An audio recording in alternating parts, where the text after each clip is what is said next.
Hello everyone. तो इस video में हम लोग देखेंगे महाजनपद, मगध और मौर्य साम्राज्य। अगले वीडियो में देखेंगे। इस वीडियो में हम लोग मेनली देखेंगे क्या, महाजनपद और मगध को। ये क्विक रिवीजन सीरीज है, ये तुरंत ही छोटे छोटे टॉपिक को कवर करेंगे। इससे पहले हम लोगों ने देखा स्टोन एज, इंडस्ट्रियल सिविलाइजेशन, वैदिक एज, बौद्धिज्म और जैनिज्म। इस वीडियो में हम लोग क्या देखें, महाजनपद। और महाजनपद में ही एक सबसे बड़ा जनपद महाजनपद था क्या, मगध। तो उसके बारे में देखेंगे, ठीक है। उसके बाद नेक्स्ट वीडियो में मौर्य को अलग से कंप्लीट करेंगे। देखते हैं। अब देखिए, महाजनपद का जो है उदय यानी उसका विकास कैसे हुआ। तो सबसे पहले क्या था, एक छोटी मोटी फैमिली हुआ करती थी। फैमिली आपस में मिलकर एक छोटे से ग्राम बना, ठीक। वो ग्राम आपस में मिलकर एक विश यानी एक क्लान बना, ठीक, एक वंश की तरह, ठीक। अब वो विश आपस में जन मिल के क्या हुआ, एक समुदाय यानी जन बनाया। वो जब जन बहुत सारे लोगों में और बढ़ गए तो वो जनपद कहलाए। जब वही जनपद एक बहुत बड़े क्षेत्र में फैल गया तो उनको महाजनपद कहा जाने लगा, ठीक है। तो क्रम याद होना चाहिए आपको, ग्राम, विश, जन, जनपद और महाजनपद, ठीक है। अब कहाँ कहाँ से महाजनपदों के बारे में जानकारी मिलती है। हम देखिए, अंगुत्तर निकाय, ये बौद्ध धर्म ग्रंथ था। धर्म ग्रंथ में अंगुत्तर निकाय में इसमें कितने 16 महाजनपदों का उल्लेख किया गया है। अब भगवती सूत्र इसमें भी कितने 16 महाजनपदों का उल्लेख किया गया है। अष्टाध्यायी, जिसके लेखक कौन थे, पाणिनि, इसके लेखक थे पाणिनि। इसमें क्या कहा गया है, 22 महाजनपदों का उल्लेख किया गया है, ठीक है। आगे बढ़ते हैं। आगे शासन के प्रकार, तो कैसे कैसे शासन था। तो कुल 16 महाजनपदों के बारे में हम लोग पढ़ते हैं, जिसमें तो 14 में मोनार्की था, मतलब राजा का शासन, डायरेक्ट राजा शासन करते थे। पर 2 थे वो रिपब्लिक थे, गणतंत्र थे, मतलब कि वहाँ पे क्या बोलते हैं, अप्रत्यक्ष रूप से जनता के द्वारा चुने जाते थे। तो ये कौन कौन सा था, वज्जी और वैशाली। वम से याद रख सकते हैं या मऊ से याद रख सकते हैं, कुछ भी बना लीजिए, ठीक। वम या मऊ, ठीक है। अच्छा, वैशाली जो है ये वज्जी का हिस्सा था और ये दुनिया का पहला गणतंत्र राज्य माना जाता था, ठीक है। आगे बढ़ते हैं। अब 16 महाजनपद और उनकी राजधानियाँ, 16 महाजनपद और उनकी राजधानियों को डिस्कस कर लेते हैं यहाँ पे, ठीक है। तो सबसे पहला आ गया मगध जनपद। इसकी राजधानी क्या थी, पाटलिपुत्र। ये यही सबसे शक्तिशाली महाजनपद के रूप में उभरा। इसी बारे हम लोग आगे पढ़ेंगे, ठीक है। उसके बाद वज्जी, हम लोग यहाँ कोशिश करेंगे ट्रिक्स याद करने का। देखते हैं क्या है वज्जी का वैशाली राजधानी। देखिए, दोनों वी से स्टार्ट हो रहा है, वी से वज्जी, वी से वैशाली, तो इससे याद हो जाएगा। और ये क्या था, विश्व का पहला गणतंत्र था राज्य, ठीक है। पहला अंग का राजधानी चंपा। ये मगध साम्राज्य द्वारा इसको जीत लिया गया था। तो मगध की राजधानी मगध नहीं, अंग की राजधानी चंपा। इसको कैसे याद रख सकते हैं, अंग में चंपा बसी हुई है, ठीक है। कुछ भी याद रख सकते हैं।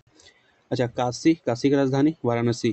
काशी या वाराणसी देखते होंगे, आसपास ही पड़ता है, 2-4 किलोमीटर के आसपास है। तो काशी की राजधानी वाराणसी, ठीक है। और ये रेशम और कपड़े के लिए प्रसिद्ध थे। उसके बाद कौशल की राजधानी श्रावस्ती, ठीक है। ये महात्मा बुद्ध का क्षेत्र था, तो उससे रिलेट कर लीजिएगा, कौशल की राजधानी श्रावस्ती। अब वत्स की राजधानी कौसम्बी।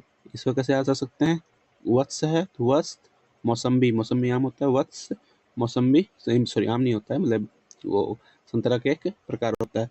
वत्स मौसम्बी ले आओ, ठीक है। तो वत्स की राजधानी कौसम्बी। आगे देखते हैं।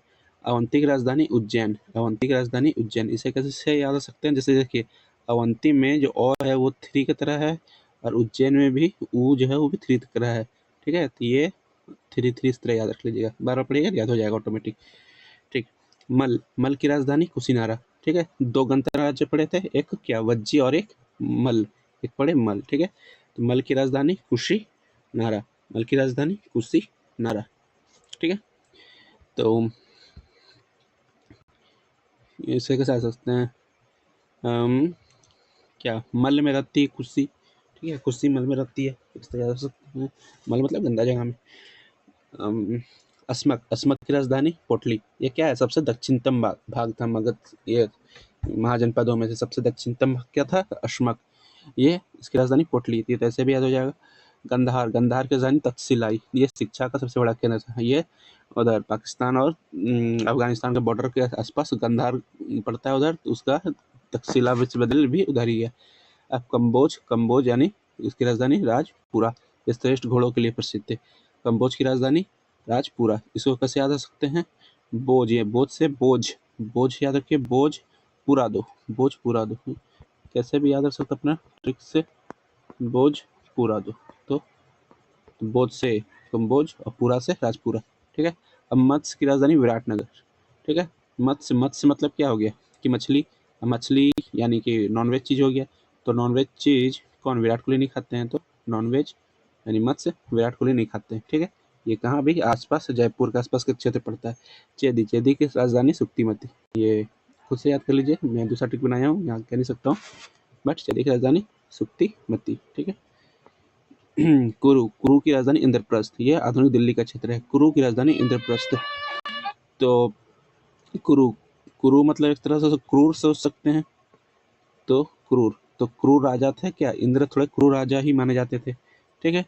उससे भी याद आ सकते हैं। आई पांचाल का राजधानी अहिच्छत्र।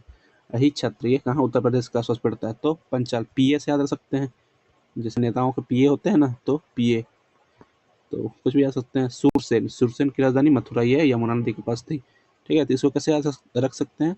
सूरसेना थी मथुरा की, मथुरा यानी कि द्वारका नरेश जो थे, मतलब भगवान श्री कृष्ण का, यानी सूर की सेना थी किसकी, मथुरा नरेश की। अपना ट्रिक बना के भी कुछ याद रख सकते हैं। ठीक है। अब आगे बढ़ते हैं। आगे क्या है, मगध साम्राज्य के प्रमुख राजवंश। हम जानते हैं मगध साम्राज्य में कितने, 7 वंशों ने शासन किया। क्या क्या? पहला तो हर्यक, उसके बाद आएगा आगे शिशुनाग, फिर नंद वंश, फिर मौर्य वंश, फिर शुंग वंश, फिर कण्व वंश और फिर सातवाहन वंश। तो उसको कैसे रख सकते हैं? हसीन, मत्सुक, सा।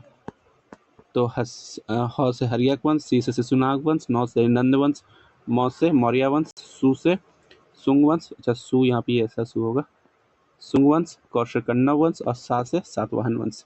ठीक है।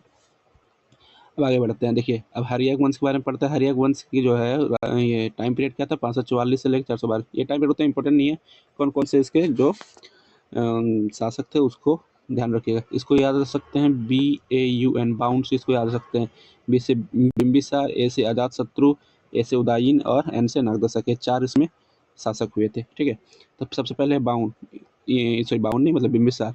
ठीक। ये क्या थी, ये मेन संस्थापक थे इसके, और ये क्या करते थे, अपनी सीमाओं की सुरक्षा के लिए विवाह गठबंधन की नीति अपनाते थे। मतलब शादी कर लेते थे, फिर वहाँ पर उसको क्या बोलते हैं, हमला उस पर नहीं होता था, इसलिए वो अपनी सीमाओं का जो सुरक्षा और फैलाव कैसे कर देते हैं, विवाह का गठबंधन करके। ये कितना, लगभग 3 विवाह किए थे। जैसे कौशल देवी, दहेज में इसको काशी मिल गया, कौशल देवी से विवाह किए तो, और चेलना से और खेमा से विवाह किया। ठीक है। अवंती के राजा के इलाज के लिए अपने राजवैद्य जीवक को भेजा था। ठीक है। ये भी पॉइंट याद रखिएगा।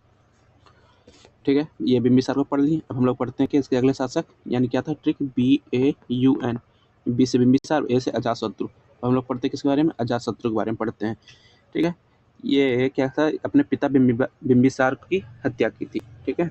इसलिए इसका नाम भी क्या पड़ा था, कुनिक पड़ा था। अच्छा, ये किसका बेटा था? जैसे ये बिम्बिसार 3 शादी किए थे, कौशल देवी, चेलना और खेमा से। लेकिन अजातशत्रु बेटा किसका था? ये बेटा माना जाता है, ये चेलना का बेटा था। कौन? चेलना का बेटा था अजातशत्रु। ठीक है। अपने पिता बिम्बिसार की इन्होंने हत्या की थी। उसका उपनाम क्या पड़ा था, कुनिक। कुनिक किसका उपनाम था? अजातशत्रु का। ठीक है। इसने 2 नए हथियार यानी महाशिलाकंटक यानी पत्थर फेंकने वाला और रथ मुसल यानी ब्लेड रथ वाला का आविष्कार इन्होंने किया था। ठीक है। अच्छा, जो बौद्ध संगति हुई थी 483 ईसा पूर्व में, इसको आयोजन कौन कराए थे? ये अजातशत्रु। जो हम लोग पढ़ रहे थे, एके यानी कि अजातशत्रु, कालाशोक, सॉरी हाँ, अजातशत्रु, कालाशोक, अशोक और कनिष्क, सब पढ़ रहे थे। ठीक है। अब 52 में अगला यू से यानी उदयीन। उदयीन जो है ये भी अपने पिता यानी अजातशत्रु की इन्होंने हत्या कर दी और अपनी नई राजधानी कहाँ बनाई थी, पाटलिपुत्र। अच्छा, इस टाइम में इन दोनों का टाइम पे राजधानी कहाँ था, राजगृह था। ठीक है। अब बाद में जो राजधानी पाटलिपुत्र कौन ले आया, उदयीन ले आया। ठीक है।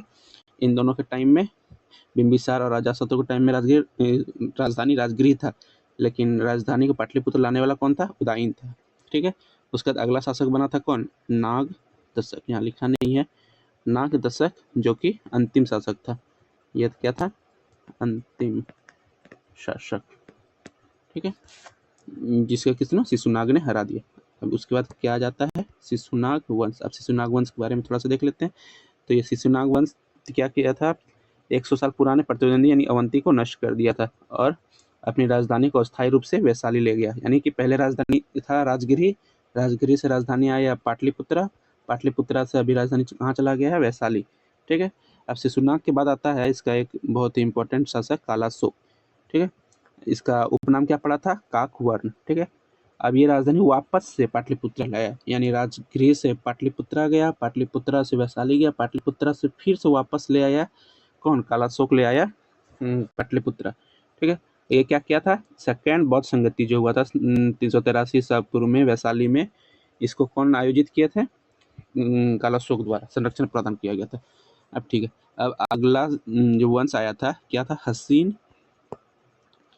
हसीन मशूक सा पढ़ रहे थे आगे, ह से हरियर पढ़ लिया, शिशुनाग पढ़ लिया, 9 से अभी क्या मिलेगा, नंदवंश। नंदवंश के बारे में देखते हैं। नंदवंश में जो संस्थापक इसके हैं वो कौन है, महापद्मानंद। ठीक है, महापद्मानंद जो प्रथम साम्राज्य निर्माता और सर्वोच्च क्षत्रांतक की उपाधि ये मतलब इनको मिला था। ठीक है, सर्वोच्च क्षत्रांतक की उपाधि यानी सभी क्षत्रियों को नाश करने वाला उपाधि किससे मिला है, वो मिला था महापद्मानंद को मिला था। ठीक है। अब अगला इसका में बने थे धनानंद जो कि अंतिम राजा थे। ठीक है, और ये अत्यंत धनी थे, 2 लाख पैदल सेना, 3000 हाथियों की विशाल सेना।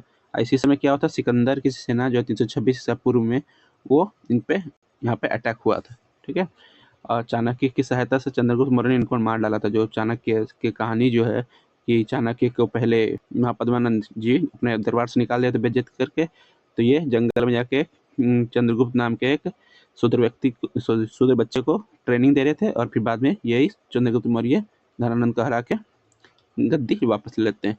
ठीक है, तो बस that's all for this video. तो अभी हम लोगों ने क्या क्या पढ़ा,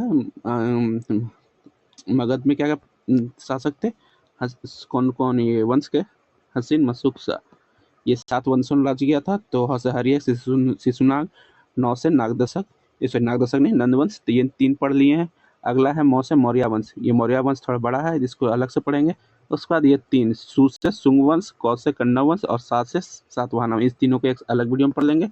और ये मौ से मौर्य वंश नेक्स्ट वीडियो में आएगा। तब तक के लिए थैंक यू, सपोर्ट दिखाते रहिए और सपोर्ट करते रहिए।